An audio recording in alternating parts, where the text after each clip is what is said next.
الحمد لله وكفى وسلام على عباده الذين اصطفى أما بعد فأعوذ بالله من الشيطان الرجيم بسم الله الرحمن الرحيم سبحان ربك رب العزة عما يصفون وسلام على المرسلين والحمد لله رب العالمين اللهم صل على سيدنا محمد وعلى آل سيدنا محمد وبارك وسلم. السلام علیکم ورحمۃ اللہ وبرکاتہ. اللہ رب العزت کی فضل، عنایات اور رحم و کرم کا موسم بہار شروع ہونے لگا ہے. رمضان المبارک کا بابرکت مہینہ آ پہنچا ہے. حدیث مبارکہ کے مطابق جنت کو مزید سجایا جا رہا ہے. اللہ کے عرش کے نیچے سے رحمت کی ہوائیں چلنے کو تیار ہیں اور یہ امت محمدیہ کے لیے انشاءاللہ رمضان کی پہلی رات ہے. اس میں جنت کے دروازے کھول دیے جاتے ہیں اور پورا مہینہ ایک بھی دروازہ بند نہیں کیا جاتا. دوزخ کے سارے دروازے پورے مہینے کے لیے بند کر دیے جاتے ہیں. سرکش شیاطین قید کر دیے جاتے ہیں اور ایک پکارنے والا فرشتہ آسمان سے ہر رات صبح صادق تک، فجر کے وقت تک، ساری رات اس امت کے تمام انسانوں سے مخاطب رہے گا کہ اے خیر اور بھلائی کے طلبگاروں، اللہ کی طرف سے خیر کو قبول کر لو اور خوش ہو جاؤ، اور بھلائی طلب کرو، اور برائی اور شر کے طلب کرنے والوں رک جاؤ، ہوش سے کام لو. پھر اس کے بعد اللہ رب العزت کی صدا گونجے گی سارے عالم میں کہ ہے کوئی مغفرت طلب کرنے والا کہ ہم اسے بخشیں، کوئی ہے جو توبہ کرے ہم اس کی توبہ قبول کریں، اور کوئی ہے دعا مانگنے والا کہ ہم اس کی دعائیں پوری کریں، کوئی ہے سوال کرنے والا ہم اس کو عطا کر دیں. اللہ رب العزت کی طرف سے ہر رات 60,000 لوگوں کو جہنم سے آزاد کیا جائے گا. اور پھر عید الفطر کی رات میں پورے مہینے کے اندر، رمضان کے پورے مہینے کی ہر رات میں جو روزانہ 60,000 افراد جہنم سے آزاد ہوئے، ان کی مجموعی تعداد کے اعتبار سے مزید اتنے ہی دن اور افراد کو جہنم کی آگ سے چھٹکارا مل جائے گا. اللہم اجعلنا منہم، اللہ ہم سب کو ان میں سے شامل کر دے. یہ آسمان کے فیصلے ہو رہے ہوں گے تو زمین پر بھی ہمیں چاہیے کہ ہم اس مہمان مہینے کے استقبال کی تیاریاں شروع کر دیں. صرف دعووں سے نہیں، عملی طور پر محنت سے اور سچے دل سے، جذبے کے ساتھ عبادت کا شوق اپنے دل میں پیدا کر کے پرعزم ہو جائے کہ ہم نے اس رمضان میں اپنی اور اپنے احباب کی مغفرت کے لیے خلوص دل سے، خلوص نیت سے اعمال بھی کرنے ہیں، دعائیں بھی کرنی ہیں. اس لیے جیسے ہی ہم ماہ رمضان کا چاند دیکھیں یا اعلان سنیں تو سب سے پہلے سنت نبوی صلی اللہ علیہ وسلم پر عمل کریں اور یہ دعا پڑھ لیں: اللہم اہلہ علینا بالیمن والایمان والسلامۃ والاسلام والتوفیق لما تحب وترضى ربی وربک اللہ. اے اللہ، اس چاند کو ہم پر برکت ایمان کی برکت والا، خیریت اور سلامتی والا بنا دے، اور ہمیں توفیق دے ہر اس عمل کی جو تجھے پسند اور محبوب ہو. اور اے چاند، میرا اور تیرا رب اللہ ہے. اب ہمیں یہ احساس بھی ہونا چاہیے کہ ہم اس پورے مہینے، اس مبارک مہینے کی دل و جان سے قدر کریں اور اس کے تقاضے، اس کے آداب، اس کی شرائط کو پورا کریں، توبہ اور استغفار کی کثرت کریں، اور اس مہینے کی ایک ایک گھڑی کو قیمتی اور مقدس سمجھیں. ذوق اور شوق سے عشاء کی نماز کے بعد تراویح کی 20 رکعت ادا کریں، اور یہ صرف شروع کے ایام کا معمول نہیں ہونا چاہیے، یہ آخر رمضان تک چلنا چاہیے. کوشش کے ساتھ، ہمت کے ساتھ، اللہ سے توفیق مانگتے ہوئے تراویح کی 20 رکعت ہی اجماع امت سے ثابت ہے. صحابہ کرام کا اس پر اجماع ہے، صحابہ کرام اس پر اتفاق کرتے ہیں، اور حضرت عمر رضی اللہ تعالی عنہ کے دور حکومت سے لے کر آج تک رمضان کی تراویح کی 20 رکعت مقرر ہیں. 8 رکعت یا 12 رکعت کی کوئی حیثیت نہیں ہے.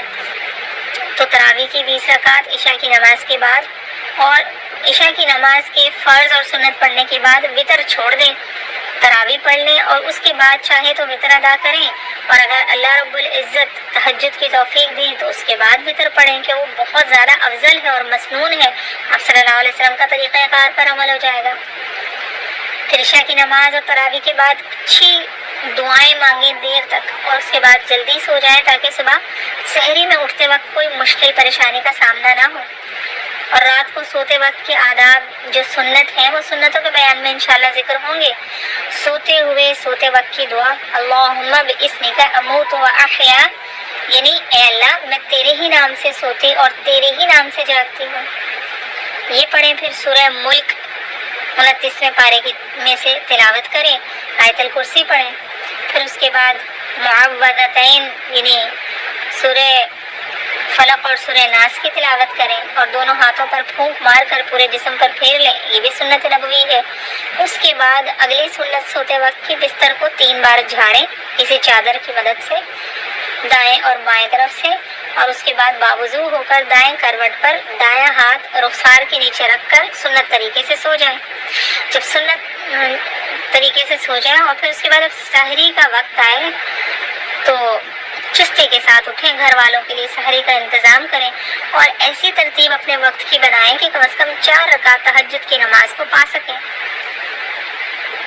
اور دعا کریں کہ اس رمضان کی برکت سے تہجد کی نماز زندگی بھر کے لیے آپ کا دائمی وظیفہ بن جائے، کبھی نہ چھوٹنے والا معمول۔ اور اگر آپ کی حاضری سحری کے وقت میں تہجد کی نماز کی حیثیت میں اللہ تعالیٰ کے ہاں رمضان کے اوقات میں مقبول ہو گئی تو انشاءاللہ تہجد کی نعمت مرتے دم تک کے لیے نصیب ہو جائے گی، پھر کبھی نہیں قضا ہوگی۔ حدیث میں آتا ہے افضل الصلاۃ بعد الفریضۃ صلاۃ اللیل، فرض نماز کے بعد سب سے افضل نماز رات کی نماز ہے۔ پھر سحری ضرور کھائیں کہ نبی کریم صلی اللہ علیہ وسلم نے حدیث مبارکہ میں سحری کھانے کا حکم دیا ہے اور فرمایا تسحروا فإن السحور برکہ، سحری ضرور کرو کہ سحری میں برکت ہے، اللہ نے اس میں برکت رکھی ہے، اس کی مدد سے تمام دن کی معمولات روزے کی حالت میں بشاشت اور چستی کے ساتھ نمٹانے کی توفیق ملتی ہے۔ بچوں کو بھی اس کی عادت ڈالیں۔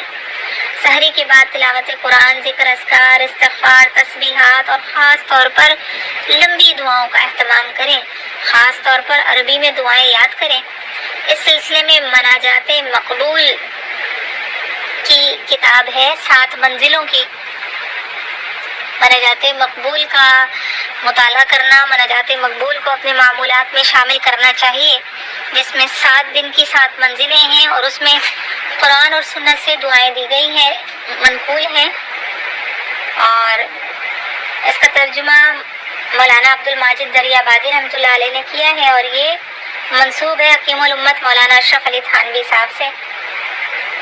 تو اس کتاب کا معمول بنا لیں، روزانہ اس کی 1 منزل پڑھ لیا کریں۔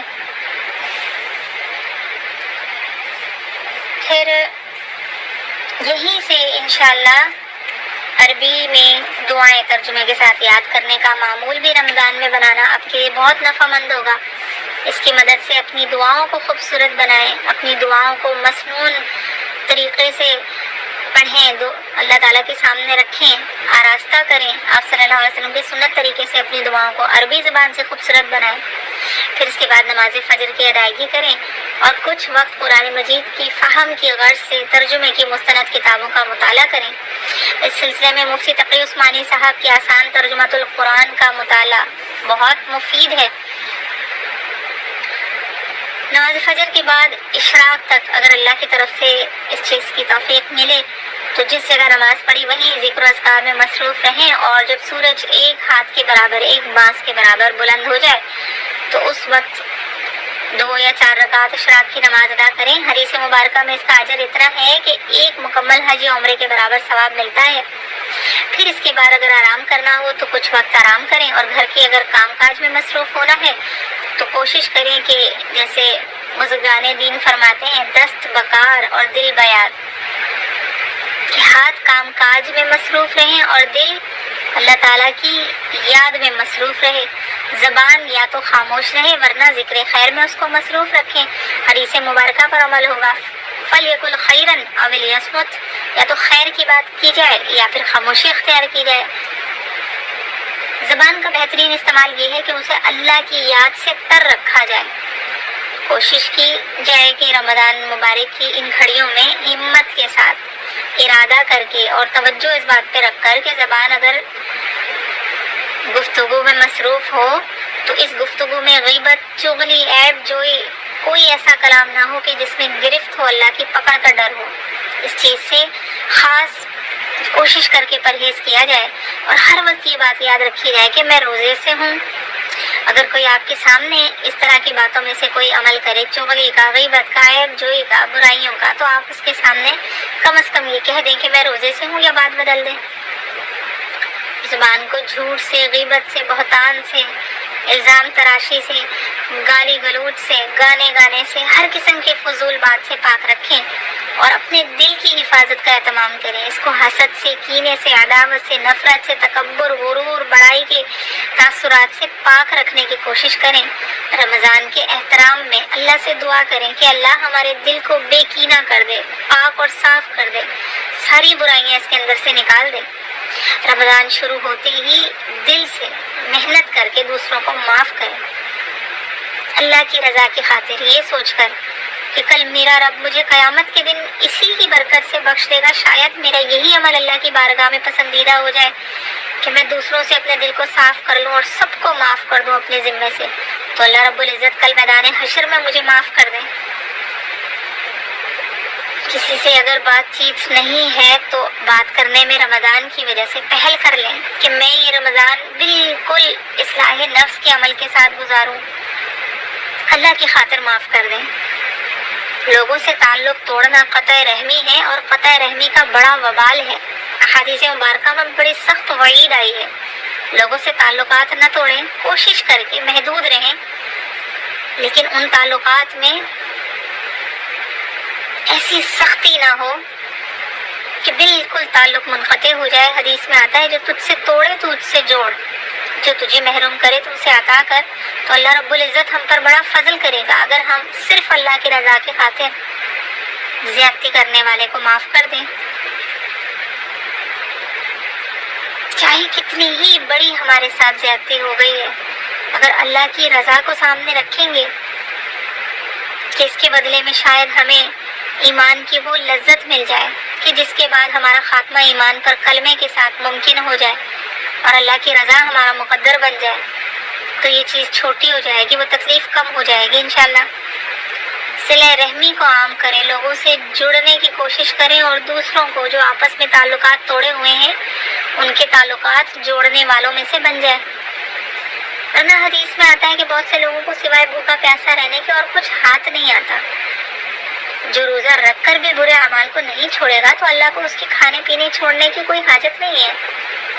دن بھر کثرت سے تلاوت قرآن مجید کریں اور اس کے ساتھ ساتھ قرآن مجید کے حقوق کا بھی خیال رکھیں، اس کو سمجھنے کی کوشش کریں. جہاں پر اللہ تعالیٰ کی طرف سے کسی عمل سے باز رہنے کی تاکید آئی ہے، تنبیہ آئی ہے، سزا کا تذکرہ ہے، تو خود کو اس کا مخاطب سمجھیں اور اپنا جائزہ لیں کہ جس عمل پر تنبیہ کی گئی ہے، ڈرایا گیا ہے، کیا وہ مجھ میں تو موجود نہیں ہے کہ میں اس سے باز آ جاؤں. پھر جس عمل کو کرنے کی ترغیب دی گئی کہ یہ عمل کیا جائے، اللہ کو محبوب ہے، اللہ کے پسندیدہ بندوں کا عمل ہے، اللہ ایسا عمل کرنے والوں کو پسند کرتے ہیں، ان کو انعامات دیتے ہیں، تو جہاں یہ پڑھے آئے تھے وہاں ان اعمال کو اپنانے کی کوشش کا عملی آغاز کر دیں. رمضان کی برکت سے توفیق مانگتے رہیں. جس جگہ پر جس آیت میں جہنم کا تذکرہ آئے تو اللہ سے ڈر جائیں، پناہ مانگیں جہنم کے تذکرے پر. اللہ تعالیٰ سے دعا کریں کہ اللہ ہمیں جہنم کی آگ سے اپنی پناہ میں رکھیں. جب جنت کا تذکرہ پڑھیں تو اللہ تعالیٰ کے آگے سوالی بن جائیں. مانگیں اللہ سے وہ سارے اعمال مانگیں جو اس نعمت کو، جنت کی نعمت کو ہمارے حصے میں بھی ڈال دے، ہمارا حصہ بھی اس میں رکھ دے. ایسے اعمال کی توفیق اور اس پر ہمیشگی اللہ سے مانگیں.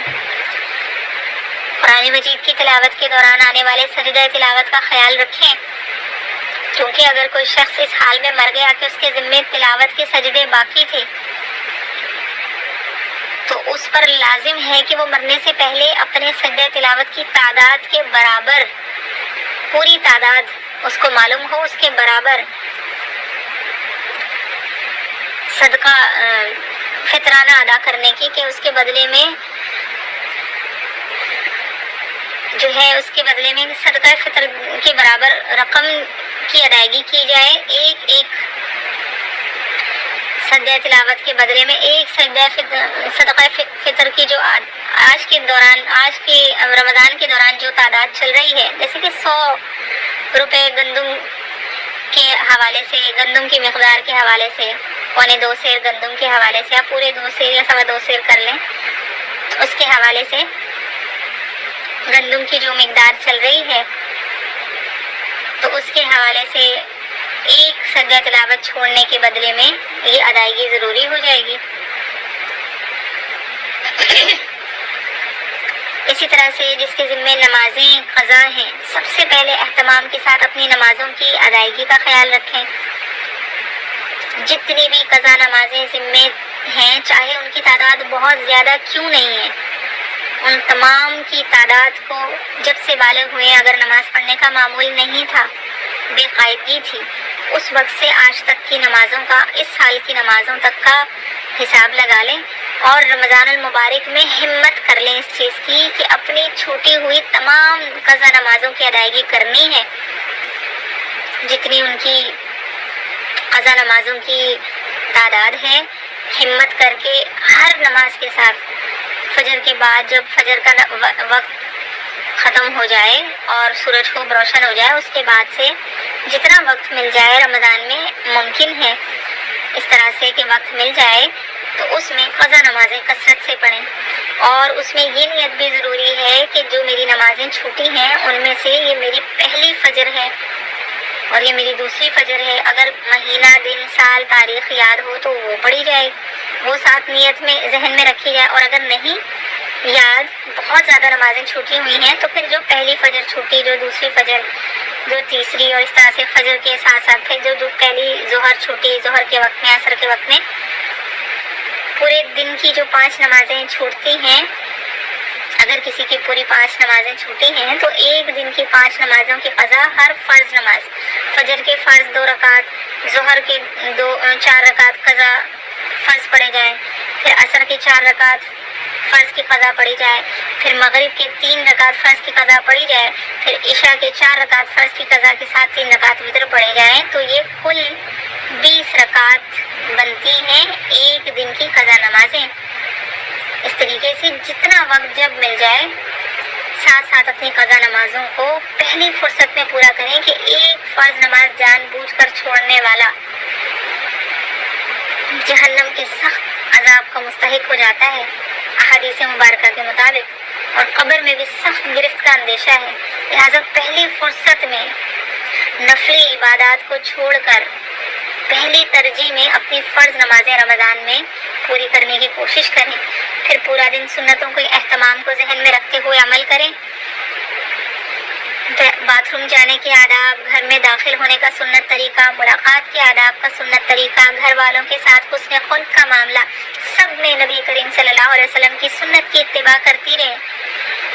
اور یہی نیت رکھتے ہوئے کہ میں گھر والوں سے جو خوش خلقی کے ساتھ، خوش اخلاقی کے ساتھ بات چیت کر رہی ہوں، یہ آپ صلی اللہ علیہ وسلم کا طریقہ کار ہے. بیٹھنے کے طریقے میں، لیٹنے کے طریقے میں، ہر چیز میں، دن بھر میں آپ یہ نیت کرتی رہیں کہ میں آپ صلی اللہ علیہ وسلم کی سنت کی اتباع کرنے کی کوشش کر رہی ہوں. اگر اس میں کوئی کمی، کوتاہی یا غفلت ہوئی تو بھی ہر عمل میں کیونکہ نیت اتباع سنت کی ہے، تو لہٰذا انشاءاللہ اس برکت سے آپ کے نامہ اعمال میں سنت کی اتباع کا ثواب درج ہوتا رہے گا. اور یہ نیکیاں انشاءاللہ روز محشر آپ کے نامہ اعمال کو بھاری کرنے کا سبب بن جائیں گی. پھر نماز ظہر کی ادائیگی کریں، اس میں بھی اس کے بعد ذکر، اذکار اور تلاوت میں وقت لگائیں. ہر نماز کے بعد تسبیحات کا معمول بنا لیں، درود شریف کی کثرت کریں. پھر تھوڑی دیر کے لیے قیلولہ کریں، سنت کی نیت سے تھوڑی دیر لیٹ جائیں، چاہے نیند نہ آئے، اور اگر نیند آئے تو اچھا ہے کہ اس کے بعد پھر نماز عصر کی تیاری کرنی ہے. پھر نماز عصر کے بعد افطاری کے انتظام میں مشغول ہو جائیں اور ساتھ ساتھ زبان ذکر کا اہتمام کرتی رہیں. باوضو رہیں. باوضو رہنا ایک الگ سنت ہے، اور ساتھ ساتھ باوضو ہونے کی بہت سی برکات کہ آپ کی جسمانی اعضاء بھی گناہ سے بچنے کی کوشش کریں گے ان کی بھی حفاظت ہو جائے گی وضو کی برکت سے، اور پھر ساتھ ساتھ ذکر چلتا رہے گا اللہ رب العزت کا۔ روزے میں بچوں اور گھر والوں پر ڈانٹ ڈپٹ، سختی اور غصے سے گریز کریں کہ یہ بھی روزے کے اجر و ثواب میں کمی کا باعث بنتا ہے۔ پھر افطار میں بہت کثیر اہتمام سے بچیں کہ یہ اسراف ہے، اعتدال سے کام لیں۔ اللہ نے توفیق دی ہے تو دسترخوان پر ہر روز ایک ڈش معمول سے زیادہ کر لیں، تو یہ آپ کے لیے ایک اعتدال کی روٹین بن جائے گی۔ نماز مغرب کی ادائیگی کریں اور اس کے بعد ہو سکے تو 6 رکعت اوابین کی نماز کا معمول بنائیں۔ یہ توبہ کرنے والے اور اللہ کی طرف رجوع کرنے والوں کی نماز ہے۔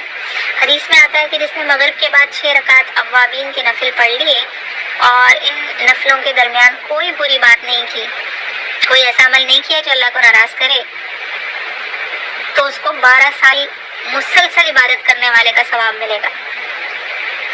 یہ بڑی فضیلت ہے، اگر کوئی پالے اس کو، اور حافظات ہیں اگر کوئی تو اوابین کے دوران اپنی منزل پڑھ لیں، یہ زیادہ بہتر ہے۔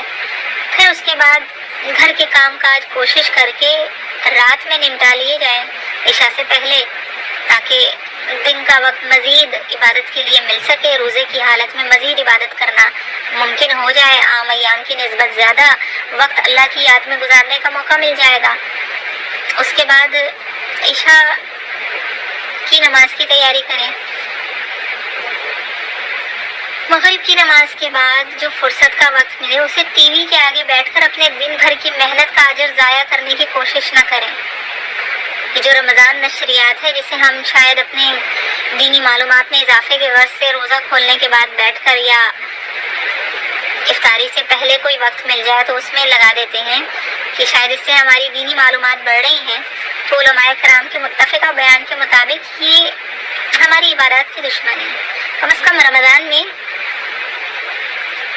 ٹی وی اور سوشل میڈیا کا استعمال محدود کر دیں، خصوصاً عشاء کے وقت میں۔ یہ ہماری تراویح کی دشمنی ہے، جب ہم رمضان کی عجیب رنگ برنگی نشریات کو دیکھنے میں کہ دن بھر کے روزے کی شاید کچھ تھکن دور ہو جائے، کچھ لوگ یہ کہتے ہیں فریش ہونے کے لیے کہ بیٹھتے ہیں اور پھر ان کی تراویح چلی جاتی ہے۔ یہ تراویح کی دشمنی ہے، اس سے بچیں۔